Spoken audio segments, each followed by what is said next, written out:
Bismillahirrahmanirrahim. My name is Farhana and I am here to teach you biology. First of all, the question arises, what is biology? So biology means the study of life.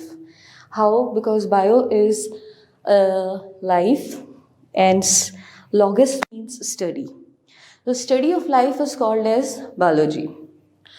When we are going to study the biology, there are many terms in the biology in which we study about the branches. So there are many branches in biology, but most of the branches which we are going to discuss are two branches.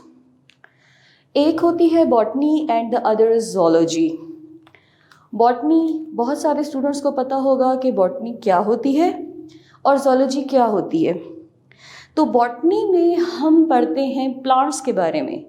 The study in which the plant is involve. So when we study about the structure of plant, then it is called as the plant biology or it is called as the botany.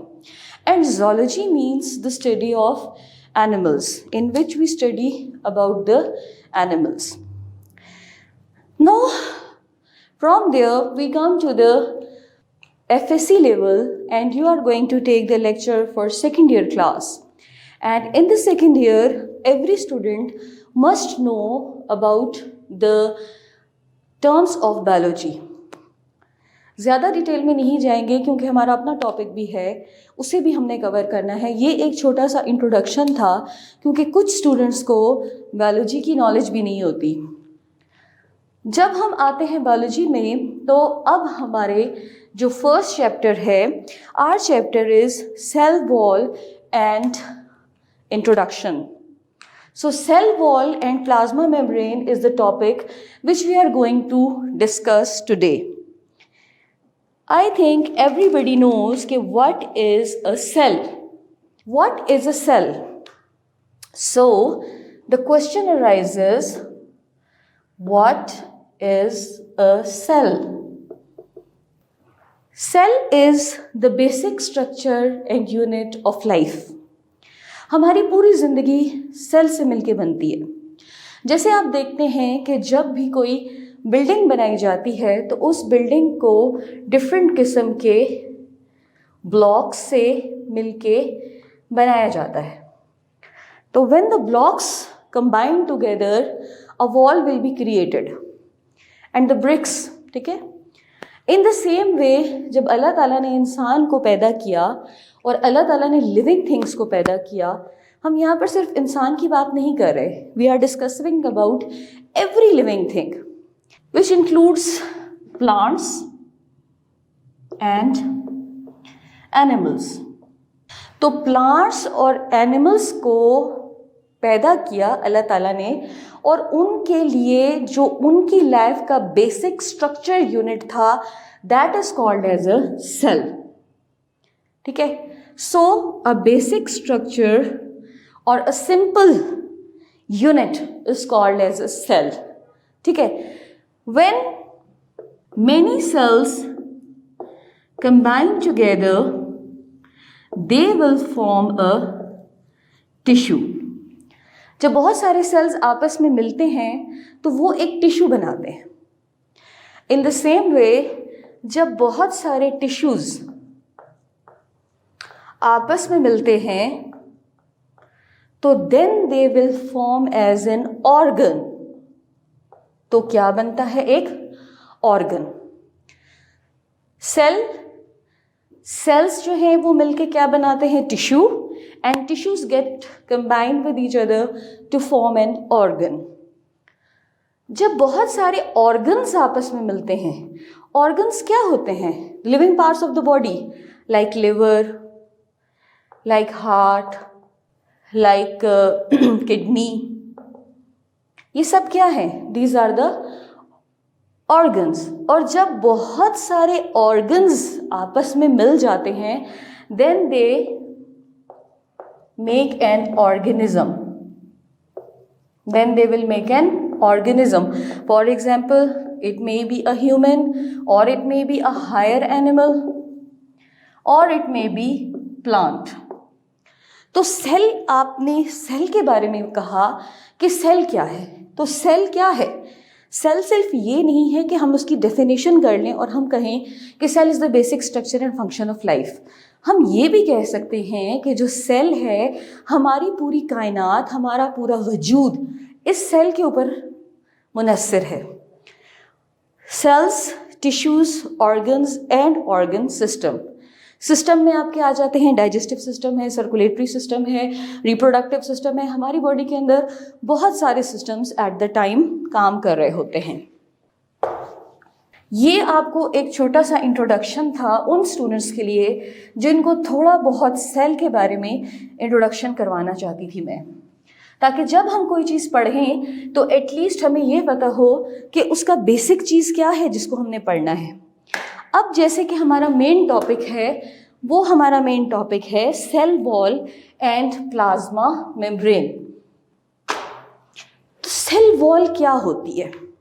ये आपका एक cell है, ठीक है, और इस एक cell में you have a nucleus. Nucleus तो is the major part of the cell, because nucleus जो है वो इन्वॉल्व होता है आपके सेल डिवीजन में। जब आपका सेल डिवाइड होता है, जब एक सेल दो डॉटर सेल्स में डिवाइड होता है during the mitosis and meiosis, तो उस टाइम पर जो सेल डिवीजन होती है वो डायरेक्ट डिपेंड करती है आपके न्यूक्लियस पे। उसके अलावा सेल के अंदर होता है माइटोकॉन्ड्रिया। माइटोकॉन्ड्रिया किसको कहते हैं? Mitochondria is the power house of the cell. आप कह सकते हैं कि सेल को पूरे तरीके से जो चीज़ पावर देती है, जैसे हम खाना खाते हैं तो हम स्टैंड लेते हैं, हम खाना खाते हैं तो हम कोई ना कोई काम करते हैं, हम वर्कआउट करते हैं। In the same way mitochondria is the power house of the cell. ये सेल को पूरी पावर देता है कि सेल ने कितने परसेंट एक्टिव रहना है, कितने परसेंट काम करना है। माइटोकॉन्ड्रिया के बाद आपके पास आते हैं जी गोल्जी बॉडीज़, फिर आपके पास आता है एंडोप्लाज्मिक रेटिक्यूलम, और सेल के अंदर इसके अलावा बहुत सारे और भी हैं, लेकिन हम उस डिस्कशन में नहीं जाएंगे। हम आपको सिर्फ इतना बताते हैं कि जिस चीज़ के बारे में हम पढ़ रहे हैं असल में वो बेसिकली है क्या। इसके अंदर यहाँ पर all over the cell is a fluid. यहाँ पर एक फ्लूइड है। देखिए, जब कोई चीज़ कहीं पर एग्जिस्ट करती है तो उसको कोई ना कोई मीडियम चाहिए होता है उस जगह पे एग्जिस्ट करने के लिए। तो फॉर दैट मीडियम, जैसे हम हैं, we are living in this world and we have a medium like air. Air is a medium. वो एनिमल्स जो पानी में रहते हैं उनके लिए मीडियम क्या है? वाटर, ठीक है। एक्वाटिक ऑर्गेनिजम्स जितने भी होते हैं उनके लिए मीडियम होता है water. And in the same वे जो सेल के डिफरेंट ऑर्गेनिजम्स हैं उनके लिए मीडियम है साइटोप्लाज्म। साइटोप्लाज्म क्या है? It is a jelly like substance जो सेल को एक्टिव रखता है। जितना पानी, वाटर इनटेक होता है सेल का, वो सारा साइटोप्लाज्म बनाने में भी यूटिलाइज होता है, ठीक है। तो cell wall is the outermost covering present in the plant cell. अच्छा, इसमें दो चीज़ें आती हैं, cell membrane and cell wall. Plant cell में सेल वॉल होती है जो कि सेल को रिजिड करती है, ठीक है, मजबूत करती है, सपोर्ट देती है। And cell wall is also called as the plasma membrane. आप लोगों ने यहाँ पे कंफ्यूज बिल्कुल नहीं होना कि cell wall is something different and plasma membrane is something different. तो cell wall is also called as the plasma membrane, ठीक है। But the cell membrane is the second layer of the cell wall. Cell wall के नीचे cell membrane होती है, ठीक है। Animal cell में जब हम बात करते हैं तो एनिमल सेल में हमारे पास ये सेल वॉल इतनी एक्टिव नहीं होती, वहाँ पर हमारे लिए सेल मेम्ब्रेन होती है। सेल का मैंने आपको स्ट्रक्चर बताया। इसमें एल्गी, फंजाई, प्रोकैरियोट्स होते हैं। अच्छा, कुछ स्टूडेंट्स को प्रोकैरियोट्स और यूकैरियोट्स का भी डिफरेंस नहीं पता, तो प्रोकैरियोट्स और यूकैरियोट्स में क्या डिफरेंस होता है? प्रोकैरियोट्स वो होते हैं जिनके अंदर न्यूक्लियस होता है। The organisms which have nucleus in their body is called as prokaryote. एंड जिनमें न्यूक्लियस ट्रू न्यूक्लियस नहीं होता, एक्टिव न्यूक्लियस नहीं होता, उसे हम यूकैरियोट्स भी कहते हैं। ठीक है। अच्छा जी, structure and composition of the cell. Cell की डेफिनेशन के बाद जो सेकंड चीज आती है वो है स्ट्रक्चर एंड कंपोजिशन। स्ट्रक्चर क्या होता है? जब कोई चीज बनाई जाती है तो उसका कोई एक पर्टिकुलर स्ट्रक्चर बनता है। ठीक है। और कंपोजिशन क्या होती है कि कौन कौन से कंपोनेंट्स उसमें मिल के उसे बनाते हैं। जैसे फॉर एग्जांपल हम टी बनाते हैं तो उसके लिए हमें शुगर की ज़रूरत पड़ती है, उसके लिए हमें मिल्क की ज़रूरत पड़ती है, वाटर की ज़रूरत पड़ती है, और ये सब चीज़ें क्या कहलाती हैं आपकी, थोड़ा सा हम केमिस्ट्री की तरफ भी जाते हैं, ये सब आपकी कहलाती हैं रिएक्टेंट्स। और सारे रिएक्टेंट्स मिलके आपका एक प्रोडक्ट बनाते हैं जो कि आपकी टी होती है। इन द सेम वे जब बहुत सारे कंपोनेंट्स आपस में मिलते हैं तो उनकी कंपोजिशन होती है। ठीक है। स्ट्रक्चर एंड कंपोजिशन में फ़र्क ये होता है। अगर हम बात करते हैं कि सेल वॉल की क्या स्ट्रक्चर होता है, तो सेल वॉल हैव 3 लेयर्स। इसके पास 3 लेयर्स होती हैं। First layer is called as primary layer, the second one is called as middle lamella, and the third is the secondary layer। ठीक है। हम यहाँ पर मिडिल की बात करते हैं, हमने यहाँ पर डायरेक्ट नहीं कहा प्राइमरी एंड सेकेंडरी। प्राइमरी और सेकेंडरी के दरमियान में this is the primary and this is the secondary, and in the centre here this is called as middle lamella. First is the primary layer, this is the secondary layer, and this is the middle lamella. Fine, 3 layers इसकी होती हैं, जिसमें आपकी primary layer है, secondary layer है और आपकी middle lamella है। जो आपकी प्राइमरी लेयर होती है, this one, it is called as the true layer, या आप इसको ट्रू वॉल भी कह सकते हैं। ट्रू वॉल का मतलब ये होता है कि जितने सेल के अंदर के कंपोनेंट्स हैं उन सब को सपोर्ट करने के लिए और उन सब को फॉर्मुलेट करने के लिए ये आपकी फर्स्ट प्राइमरी लेयर होती है। ठीक है।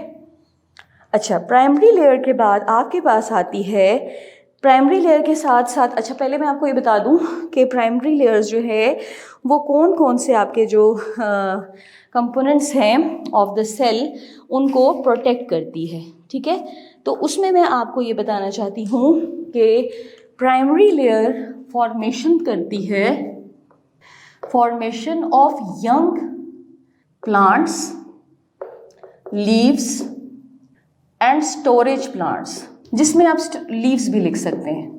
ठीक है। ट्रू वॉल है ना, तो ट्रू वॉल का काम ये होता है कि वो इन सब को बनाने में बहुत ज़्यादा यूज़ होती है। और इसके साथ साथ कंपोनेंट्स में जितने भी आते हैं, इसके जो प्लांट बॉडी है उसके एपिडर्मिस पर ये लेयर आपको मिलती है। अगर आप एनिमल सेल में चले जाएं तो वहाँ पर आपको ये लेयर जो है सेल मेम्ब्रेन के साथ मिलती है। ठीक है। लेकिन यहाँ पर नहीं है। इसके अंदर 2 प्रोसेस हैं। एक तो ये डिफ्यूजन, डायरेक्ट डिफ्यूजन के प्रोसेस से भी अपना प्रोसेस कंप्लीट करती है, बिकॉज जब हम बात करते हैं लाइपिड बाइलेयर्स की, like this, wait a minute, थोड़ा सा आपको एक्सप्लेन इस सेंस में करूँगी। फ्लूइड मोज़ेक मॉडल आपने सुना भी होगा और देखा भी होगा, लेकिन अभी क्योंकि वो आपके इस टॉपिक में नहीं है तो उसको मैं ज़्यादा डिटेल में नहीं जाऊँगी, क्योंकि आपका तो वैसे ही सिलेबस बहुत शॉर्ट है। तो आपकी ये लेयर जो होती है, ये दिस वन इज़ दिस, यहाँ पर आपके पास सेमी परमीएबल लेयर। मैंने अब यहाँ पर 3 चीज़ें लिखी हैं आपके लिए, उन 3 चीज़ों को आपने सिर्फ समझना है और देखना है। देखें, primary layer is a true wall या primary wall is the true wall, हम ये भी कह सकते हैं, ठीक है। Primary wall is a true wall and it is used in the formation of young leaves and plants, ठीक है, जो आपकी बुक आपको बता रही है। उसके अलावा जो ये वॉल है ये as a semi permeable layer भी काम करती है due to the process of the diffusion. बाहर से आने वाला कोई भी कंपोनेंट, लाइक अगर हम वाटर की बात करते हैं कि वाटर यहाँ पर एक हमारा कंपोनेंट है और सेल के लिए that is one of the most important sorry cell के लिए that is one of the most important component for the cell. So जब ये पानी का इनटेक और एक्सहेल होता है तो उसमें वाटर को या डिफरेंट किस्म के जितने भी अदर कंपोनेंट्स हैं उनको डिज़ोल्व करने के लिए या उनको एब्जॉर्ब, डिज़ोल्व के बजाय अगर हम ये कहें कि उनको एब्जॉर्ब करने के लिए इस्तेमाल होती है तो it is good for it. तो इसमें क्या होता है कि सेमी परमिएबल मेम्ब्रेन में हमारे बहुत सारे जो कंपोनेंट्स हैं वो इसमें से पास थ्रू कर जाते हैं। आप बोलेंगे टीचर ने वो डायग्राम क्यों बनाई है? वो डायग्राम बनाने का कोई मकसद है और वो मकसद ये है कि उसमें मैंने आपको सिर्फ ये चीज़ बतानी है कि यहाँ पर ज़्यादा डिटेल में नहीं जाऊँगी। मैंने आपको पहले कहा कि ये जो है ये सिर्फ इसलिए है कि यहाँ पर आपका protein bye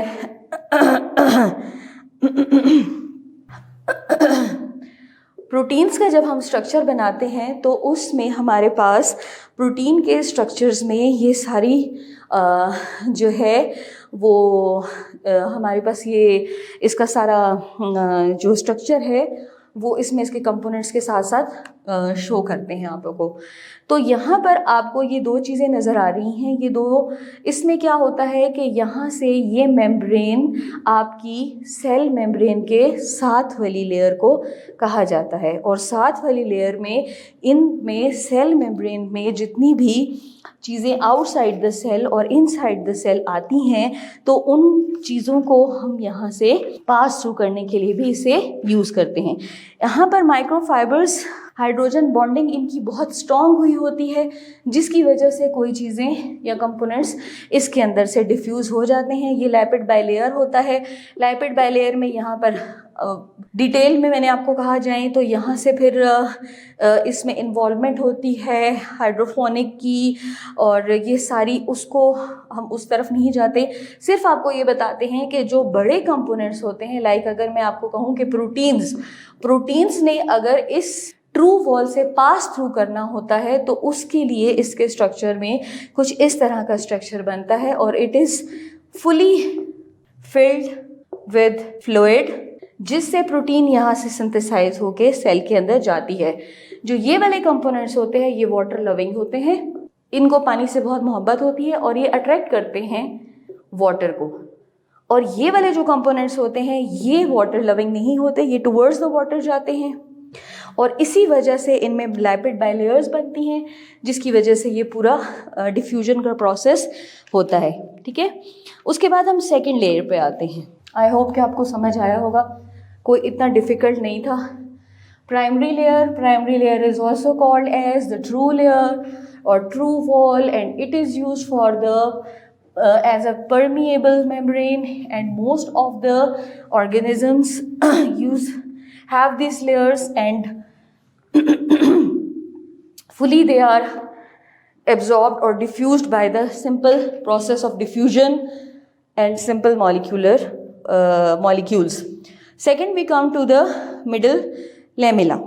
Now middle lamella, first layer deposited at the time of division. Especially middle lamella, it is the second layer and it is obviously used for the time of cell division. जब cell divide होते हैं तो उस वक्त ये layer जो है ये एज अ बाउंड्री लेयर यहाँ पर काम करती है।